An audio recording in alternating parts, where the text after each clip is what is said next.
So not too long ago, the organization I was working with brought in a vendor to give a presentation about DevOps. And much to my surprise, the presentation team completely got it wrong. They began with this brilliant line stating, "We don't know what DevOps is, we just know it's better than Agile." And then they proceeded with their slideshow on how they can help plan and document your next IT project.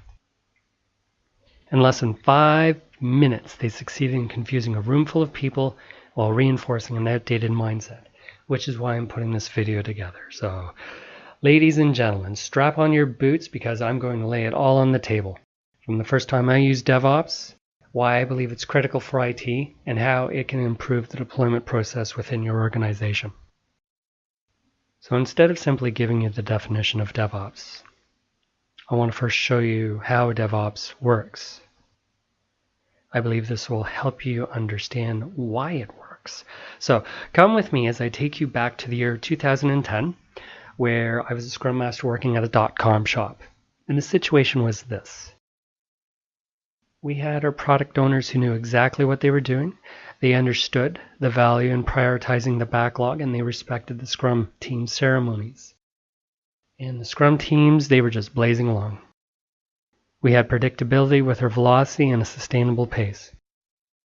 Our ceremonies were ticking over with showcases that came very close to something you would expect Friday night for live entertainment at the pub. Well, what we quickly discovered was that our operations team couldn't match our pace. Literally, our deployments were coming to a full stop due to the fact our good friends in operations had their own book of work and were actively across multiple projects. The operations manager, he was frustrated mostly because he had to, manage the incoming work along with assigning it to his engineers. It was very old school. So the decision was made that, each Scrum team would have a dedicated operations engineer. So initially, the red shirts from engineering, they felt, they were wasting their time coming to the daily Scrum because they didn't see the point.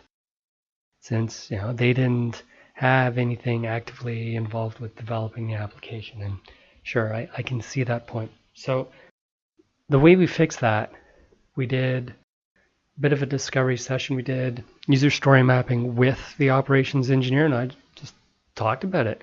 It's like, what are the things you need to do to be ready for this next deployment? You got firewall rules, you got load balancer rules, maybe some IP rules, and we just carted it up. And poof, magic. So now that we identified the user stories for the operations engineers, they had stories that they could see on the wall. And since the operations engineer was present at the daily Scrum, he had a common understanding on where the development stood and exactly how soon he needed to complete his user stories. And by doing this, we had resolved our deployment blocker because now we never had to stand in queue for one of our good friends in operations. And as a bonus, the us versus them attitude within the organization dissolved as we had a well-rounded, solid team dedicated to the project. Now stay with me. Let's fast forward to 2016, where the developers I'm working with, they've evolved to API and they've pretty much mastered continuous integration. The challenge now for the operations team is to match the continuous integration with a good continuous deployment solution. And at this point, I was lucky enough to work with some really good guys out of operations, and they got me involved with their solution to continuous deployment with a super sweet 3-prong approach. Check this out. So here we go. We have our suite of applications across the pool of hosts, and they are completely identical. And by switching the host status at the firewall application level, we were able to take the host out of public consumption simply by switching the status to Amber. This would tell the F5 load balancer to not direct requests to that server. With the Amber server out of public consumption, the Scrum team goes ahead and deploys and tests their change against the host. Once happy with the results, we've then released the Amber host back into the server pool. Wash, rinse, and repeat. Do it for every host. So seriously, how good is this for a continuous deployment? It's better than chocolate. I'm talking peanut butter and chocolate, super duper awesome. This is the stuff. And what was critical to the success of our continuous deployment into production was ensuring all of the hosts are identically configured, which is why we used Puppet. Because without Puppet, we potentially would have the deployment going out across differently configured hosts, which leaves us exposed to discrepancies, headaches, longer deployments, and let's not forget the infamous rollback, because nobody can explain why the deployment popped. And that's bad. DevOps. So what is it? Well, it's dev and ops coming together. In fact, it's development and operations coming together to resolve issues. It's right there. DevOps. And you know, a quick Google search, it'll show you that the origins of DevOps, it was first coined back in 2009 by Patrick Du Bois. And I hope I didn't screw up your name. Good work, man. So to put a fine point on it, DevOps is bringing development and operations together to find a way to remove deployment bottlenecks. Period. You know, and I get it. Haters are going to hate. That's fine. If you don't like my video, that's fine. What I'm sharing with you is what worked for me.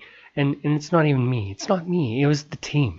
This is what worked back in 2010 for the team, and it also worked in 2016 for the whole team. And I was just lucky enough to be part of it. I can guarantee you, companies that find a way to incorporate DevOps practices will get more done. Plain and simple.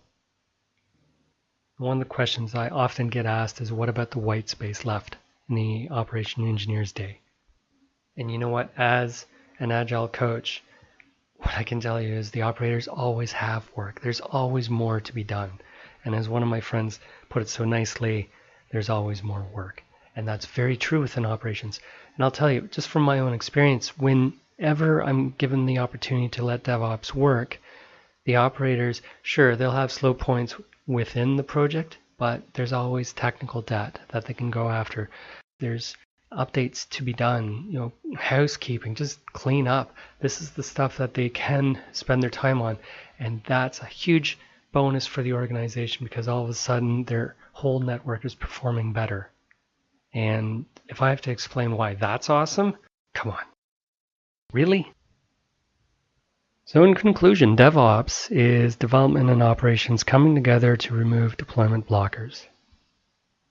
And this is completed by having operations part of your Scrum team.